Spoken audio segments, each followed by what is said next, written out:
Anda kembali bersama kami di Sapa Indonesia Malam. Mantan pejabat Direktorat Pajak Rafael Alun Trisambodo menjalani pemeriksaan klarifikasi LHKPN di KPK. KPK tidak hanya memastikan jumlah harta Rafael, tapi juga mengusut asal harta tersebut.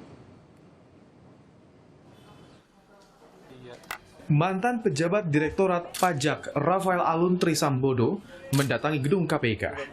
Rafael menjalani pemeriksaan untuk mengklarifikasi harta kekayaannya yang tercatat di LHKPN.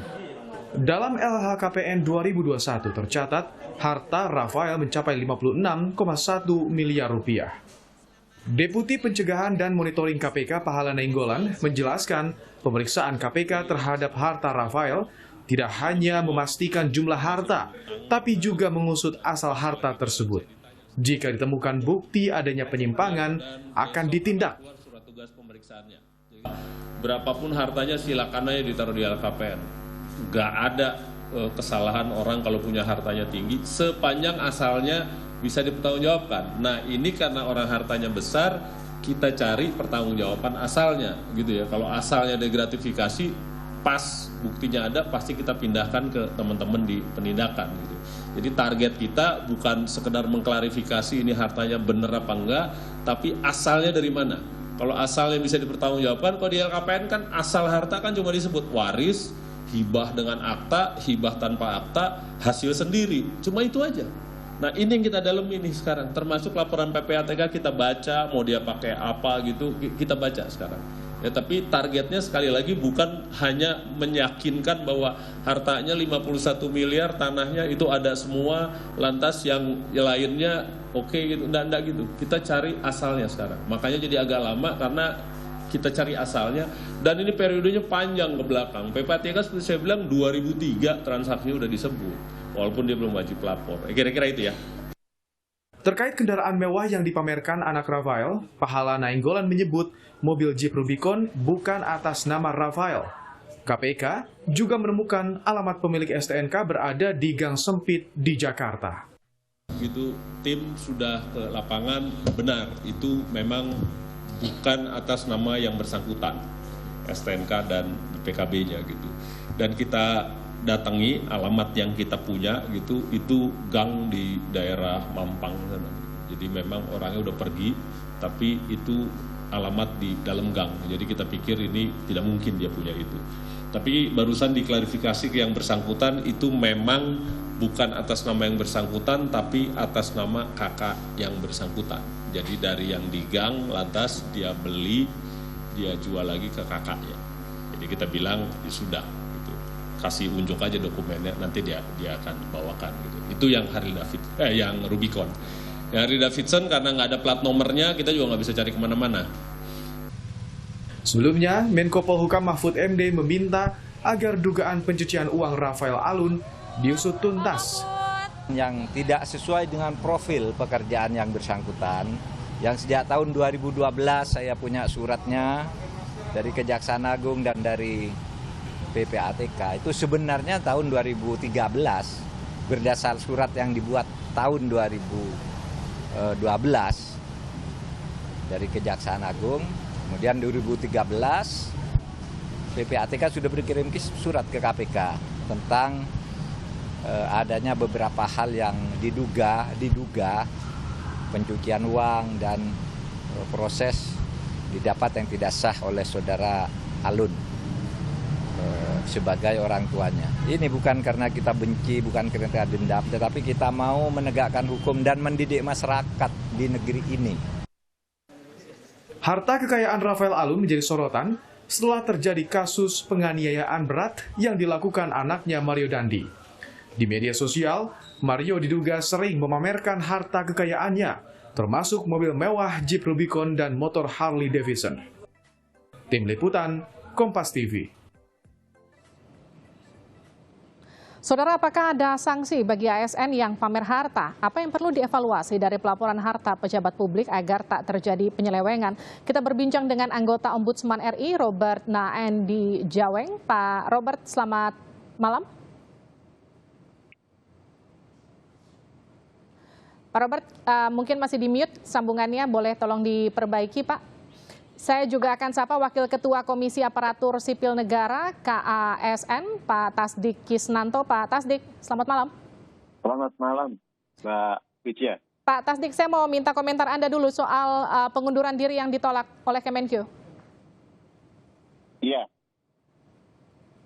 Apa yang diputuskan oleh pimpinan Kemenkyu menolak pengunduran diri, saya rasa itu sudah sesuai dengan ketentuan, terutama PP nomor 94 tahun 2021. Jadi karena memang ada kebutuhan untuk proses pemeriksaan terkait dengan masalah kecurigaan, dugaan pemilikan harta kekayaan yang tidak layak, maka keputusan untuk menolak atas pengunduran diri ini saya rasa sudah sesuai dengan ketentuan perundang-undangan yang berlaku. Pak Tasdik, tanggapan Anda soal ASN yang kemudian suka pamer harta serta dugaan harta yang dimiliki tidak wajar oleh Alun? Iya. Jadi ini masalah perilaku ya, masalah perilaku terkait dengan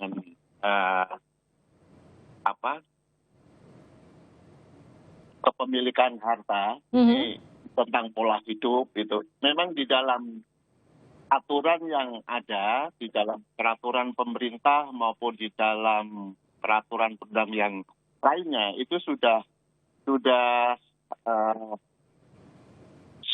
cukup jelas.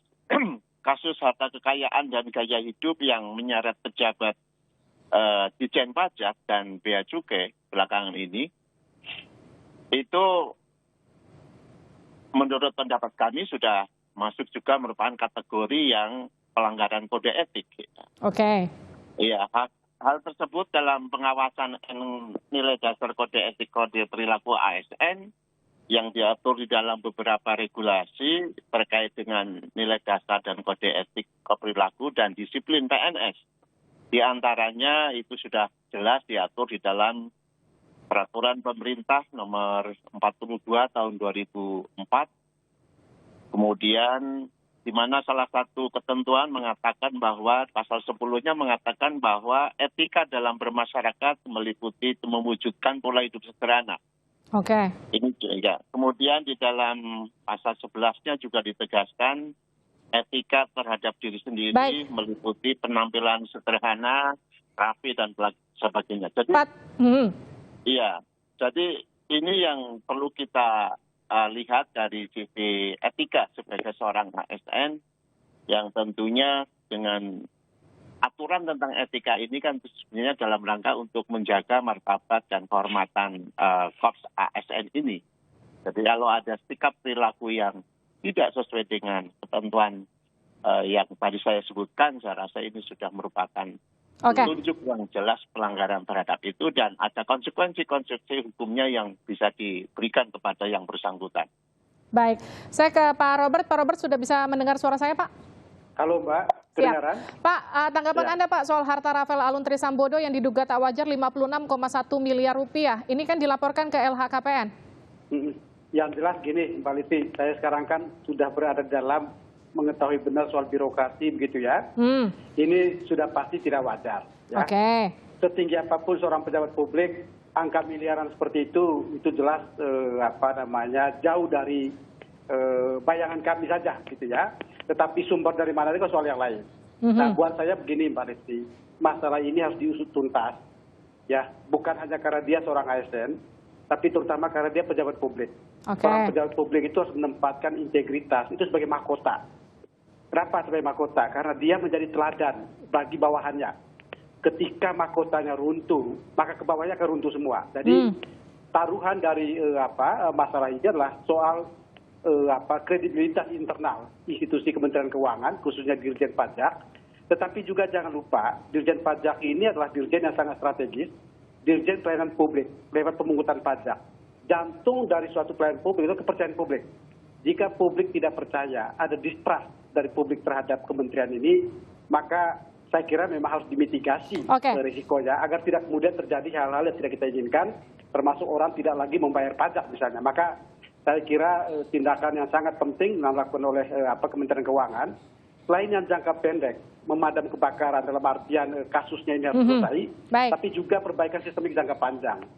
Pak Robert, saya izin jeda sejenak, Pak Tasdik juga untuk kumandangkan azan maghrib untuk wilayah Jakarta dan sekitarnya. Selamat menunaikan ibadah sholat maghrib untuk Anda yang berada di wilayah Jakarta dan sekitarnya. Apa yang perlu dievaluasi dari pelaporan harta pejabat publik agar tak terjadi penyelewengan?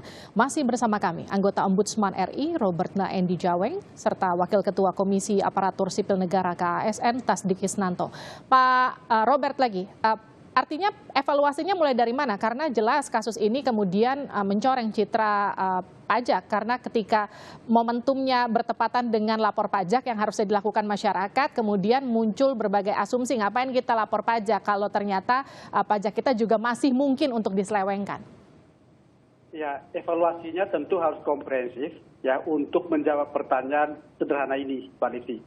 Apakah kasus ini adalah kasus yang sangat terbatas, kasus tunggal bahkan, atau jangan-jangan ini hanya puncak dari gunung es?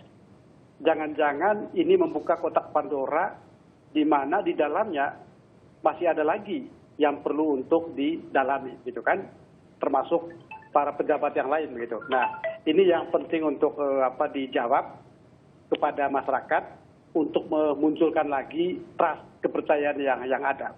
Kalau saya Menteri Keuangan, maka saya kira langkah yang sudah diambil itu adalah dengan menyerahkan kepada inspektorat. Tetapi pastikan bahwa inspektorat itu tidak hanya bekerja atas kasus tunggal yang terjadi, tapi melihat kaitan kemana-mana, karena saya yakin Mbak Liti, yang seperti ini tidak dilakukan oleh orang perorangan. Ini membutuhkan kerja bersama beberapa pihak, gitu ya, tanpa mendahului asas praduga tak bersalah, tetapi rasa-rasanya tiap hal yang terkait dengan tindakan yang mengarah ke pidana korupsi itu pasti tidak mungkin dilakukan secara tunggal. Ada kaitan mengait dengan yang lain-lain. Itu yang perlu dilakukan sehingga pemeriksaannya itu harus komprehensif dari atas sampai kepada jajaran di lapangan. Pemeriksaannya harus komprehensif. Ini saya tanyakan ke Pak Tasdik. Pak Tasdik, kalau kemudian ada satu pihak melihat ini dinilai tidak wajar, hartanya 56,1 miliar rupiah. Tapi satu sisi lagi, kalau memang betul-betul tidak wajar, buat apa dilaporkan ke LHKPN sebesar itu, 56,1 miliar rupiah. Dan memangnya salah kalau ASN itu kaya, tanda kutipnya, dengan punya harta sebesar itu, meskipun dinilai tidak wajar. Menurut Anda, Pak Tasdik? Iya, saya rasa saya sangat setuju dengan apa yang dikatakan dari Pak KPK tadi, bahwa masalahnya bukan soal besarannya, ya, tetapi sebenarnya yang lebih penting lagi adalah sumbernya itu dari mana, dari mana asal usul dari harta ini. Itu yang penting untuk diungkap terkait dengan masalah tadi, jumlah harta yang dimiliki oleh saudara Rafael yang dinilai tidak wajar, tidak layak sebagai seorang ASN. Nah, sekarang KPK sedang melakukan penelitian untuk kaitannya dengan masalah asal-usul dari sumber harta kekayaan ini. Dari mana? Dengan cara apa itu diperoleh? Dan ini juga pada momen ini kita juga harus bisa menarik satu hikmah dari kasus ini. Jangan-jangan seperti yang tadi disampaikan oleh Pak Andi Jaweng bahwa jangan-jangan ini adalah masalah yang ada di permukaan. Jangan-jangan ini perlu dikembangkan, perlu diteliti seberapa jauh masalah ini terkait dengan yang lain-lain. Nah, ini juga penting untuk diperhatikan. Jadi jangan sampai kemudian membuka kotak Pandora, ternyata banyak juga masalah-masalah serupa yang ada di dalam, begitu ya? Iya, betul. Jadi memang harus begitu, dan ke depan bagaimana upaya yang harus diperbaiki dalam sistem pengawasan internal, supaya ke depan bisa tercegah dari kejadian-kejadian kasus-kasus seperti ini. Saya ke Pak Robert. Pak Robert, lapor LHKPN aja cukup? Karena kan kalau lapor LHKPN itu kan sanksinya hanya administratif, tidak ada sanksi pidana, kecuali memang setelah diusut ditemukan ada dugaan pencucian uang dan terbukti dan segala macam unsur korupsi mungkin di dalamnya. Ya, laporan itu sendiri adalah proses administratif biasa sebenarnya, Pak Alifi ya. Tetapi disitulah dituntut kejujuran, integritas seorang pejabat. Tetapi bila kemudian ternyata kan KPK tidak hanya kemudian mendiamkan saja laporan yang ada, pasti juga akan dilakukan berbagai upaya untuk menindaklanjuti jika ditemukan tidak saja jumlah kekayaan yang fantastis, tetapi juga ada kecurigaan terhadap asal-usul tadi, maka saya kira KPK itu pasti punya cara untuk mengembangkan ke hal-hal yang mungkin sifatnya ke penindakan. Gitu. Jadi memang administratif dan tidak ada sanksi bahkan begitu. Tetapi ini kan adalah dokumen dasar, bahan dasar bagi KPK untuk dikembangkan ke yang lain-lain. Dan saya kira itulah yang terjadi dengan beberapa upaya penindakan yang terjadi selama ini, termasuk yang OTT juga. Gitu, Pak Lutfi. Baik, terima kasih Pak Robert Andi Jaweng dan juga terima kasih juga Pak Tasdik telah bergabung bersama kami di Sapa Indonesia Malam.